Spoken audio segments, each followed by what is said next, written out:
Marojnamiz juda chiroyli holatda bo'lishligi uchun tagiga shokoladni videoda ko'rsatilgan holatda yaxshilab eritib olamiz. Erigan shokoladimizni stakanlarimizni tagiga ozginadan quyib chiqamiz va 5 daqiqaga xolodilnikka qo'yib qo'yamiz. Xolodilnikka qo'yishimizning sababi marojnamiz quygan paytimiz shokoladga aralashib ketmasligi uchun. 5 daqiqadan so'ng shokoladni olib, ustiga marojnani quyamiz va buni ham kamida yarim soatga muzxonasiga qo'yib qo'yamiz.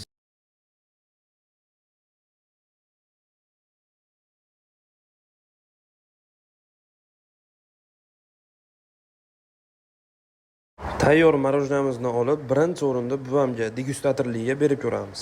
Qani, marojna qanaqa bo'ldikina, Abdulaziz qori. Biram chiroyli chiqibdi. Mazasini tataylik-chi.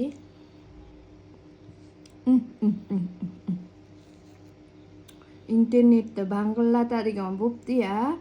Bir yesang yana yeyman deydigan bo'pti-ya. Tanjoningiz sog' bo'lsin-a, qo'llaringiz dard ko'rmasin. Hali o'zim yeb ko'rganim yo'q. Buvamni bu maqtashlaridan keyin o'zim ham tatib ko'rishga qaror qildim va yeb ko'rib, bu mazani tasavvur qilib bera olmayman. O'zingiz uyda bir tayyorlab tatib ko'ring, juda ham mazali chiqadi. Video yoqqan bo'lsa, bitta like bosib qo'ying.